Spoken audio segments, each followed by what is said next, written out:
নমস্কার, টু বঙ্কেরই কিনবো। আজকে আমরা আলোচনা করব যে কেকেআরের টিম নিয়ে, কেকেআরের টিম কেমন কী এবারে আইপিএলে খেলতে পারে এবং কেকেআরের প্লেইং 11 কী হতে পারে এবং কেকেআরে আরও কিছু আপডেটস যেটা দেবো আজকের ভিডিওতে। আর কেকেআরে কোন জায়গায় সমস্যা হতে পারে, তো সেগুলো নিয়ে আজকে আলোচনা করবো। চলো ভিডিওটা শুরু করা যাক। তো কারণ কেকেআরের মেন সমস্যা বোলিং নিয়ে, যেখানে ব্লেজিং মুসাফির তো আছেই, তো সেখানে কিছুটা হলেও একটা আশা জাগাতে পারে কেকেআরের পক্ষে। এবং মাতিসা পাত্রেরানা হয়তো প্রথম ম্যাচ দিয়ে যদি খেলতে পারে বা হয়তো 2-3টে ম্যাচ পর আসতে পারে, ছোট মোটামুটি পুরোপুরি বলতে গেলে সেরেই গেছে। তো ওখানে একটা অ্যাডভান্টেজ কেকেআরের ক্ষেত্রে। কিন্তু হার্ষিদার ব্যাকআপে যে সামারজিৎ সিং আসছে, তো সে কি খেলবে না আদৌ, না আকাশদীপ আর ওনার মালিককে খেলাতে পারে, তো এইটা নিয়েও একটা দেখার বিষয় আছে। প্লেইং 11-এ কী হতে পারে। আর যদি এইসবই, আর ব্যাটিংয়ে যদি বলি, এই ব্যাটিংয়ে তো পুরো শর্টেজ, যেখানে ব্যাটিংয়ে এবার যে বিশ্বকাপে নিউজিল্যান্ডে দুর্দান্ত পারফর্ম করেছিল দুই ওপেনার নিউজিল্যান্ডে, যেখানে টিম শেফার্ড আর ফিন অ্যালেন, তো দুজনের মধ্যে হয়তো একজনকে খেলাতে পারে কেকেআর। কারণ যদি কেকেআর ওপেনার হিসাবে নিউজিল্যান্ডের দুই ব্যাটারকেই খেলায়, টিম শেফার্ড আর ফিন অ্যালেন, তো সেখানে দেখতে গেলে কিন্তু একদিকে ক্যামেরনকে খেলাতে হবে, কারণ এত টাকা দিয়ে কিনেছে। আর অন্যদিকে সুনীল নারিন তো থাকবে, তাহলে বোলিংয়ে সমস্যা হতে পারে, যেখানে মাতিসা পাতিয়ানা বা ব্লেজিং মুসাফির হয়তো খেলবে না। তো ও এখানে ওপেনার হিসাবে যে কোনো নিউজিল্যান্ডের মধ্যে যে কোনো একজনই খেলবে, আর খেলার চান্স বেশি আছে ফিন অ্যালেনেরই। তো এখানে ব্যাটিং নিয়ে তেমন সমস্যা হবে না, কারণ ব্যাটিং পুরোপুরি মজবুত আছে এবং বোলিংয়ে কিছুটা প্রভাব ফেলতে পারে। তো দেখা যাক আইপিএলে কেমন কী পারফর্ম করতে পারে। তো আমরা আলোচনা করবো প্রথমে কেকেআরের প্লেইং 11 কী হতে পারে। তো কেকেআরে প্রথমে ওপেনিংয়ে থাকবে ফিন অ্যালেন ও অজিঙ্ক্য রাহানে ওপেন করবে, এবং তারপরে হয়তো ক্যামেরন গ্রিন লাগবে। যদি ফিন অ্যালেন আউট হয়ে যায় তো ক্যামেরন গ্রিনকে লাগাতে পারে, বা যদি অজিঙ্ক্য রাহানে আউট হয়ে যায় সেখানে অভিজ্ঞ রঘুবংশী ট্রাই করতে পারে। এবং তারপরে যথাযথ রিঙ্কু সিং, এবং রিঙ্কু সিংয়ের পর রমনদীপ সিং বা অনুকূল রয়, হয়তো রমনদীপ সিং বা অনুকূল যে কোনো একজনকে খেলাতে পারে। যদি ফাস্ট বলিং অপশন হয় সেখানে রমনদীপ সিংকে রাখতে পারে অলরাউন্ডার হিসাবে, এবং যদি স্পিন ট্র্যাক পিচ হয়তো সেখানে অনুকূল রয়কে খেলাতে পারে।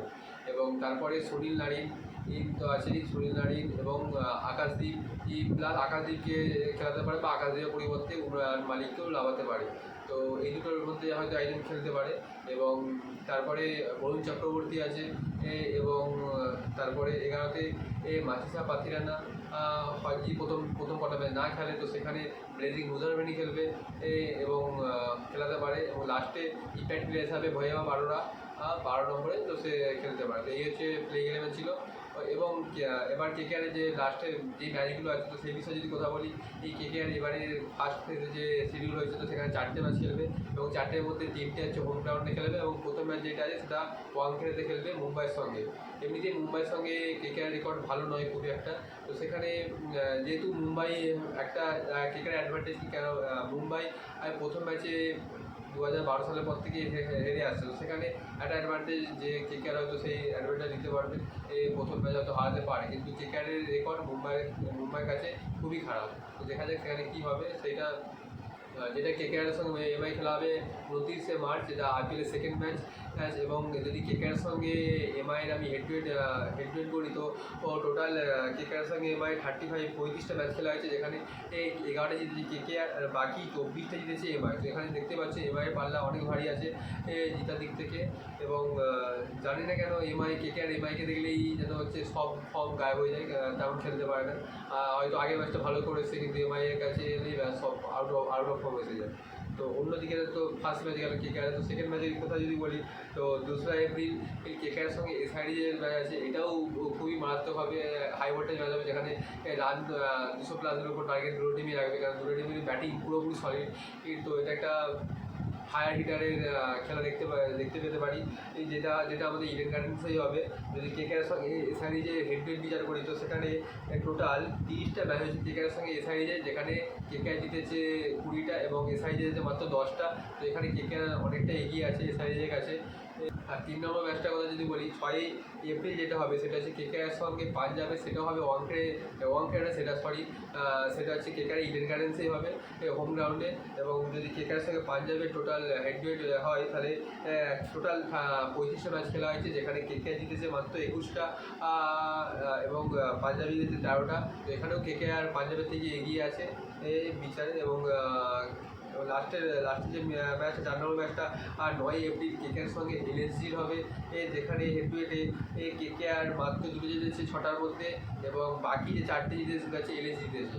তো এখানে এলএসজি পারলে একটু হলেও ভারী আছে। তো দেখা যায় আইপিএলে কেকেআর কেমন করতে পারে এবং কেমন কী খেলতে পারে সেটা দেখার বিষয় আছে। এবং প্লেইং ইলেভেনে চেঞ্জ হয়তো হতে পারে যদি এই ওপেনার ফিনালে যদি না খেলে, মানে ভালো ফর্ম না করতে পারে, সেরকমভাবে রান না পায়, তো সেখানে টিম সাবারকে দিয়ে হয়তো কাজে লাগাতে পারে, বা হয়তো ফিনালে খেলছে বা আরেকটা বিদেশি বা আউট অফ ফর্ম আছে, তো সেখানে 2 ওপেনার হিসাবে ফিনাল টিম সাবারকে এটা দিয়েও করতে পারে ট্রাই। তো দেখা যায় কেকেআরের প্লেইং ইলেভেন কী হতে রয়েছে। আর তোমাদের মধ্যে কেকেআরের প্লেইং ইলেভেন কেমন হবে কমেন্টে জানিও। এবং নেক্সট ভিডিও কোন টিমের ওপর চাও তো সেটা কমেন্টে জানিও। আজকের মতো ভিডিও এখানেই শেষ করলাম। আবার দেখা হচ্ছে নেক্সট ভিডিওতে অন্য টিমের রিভিউ নিয়ে।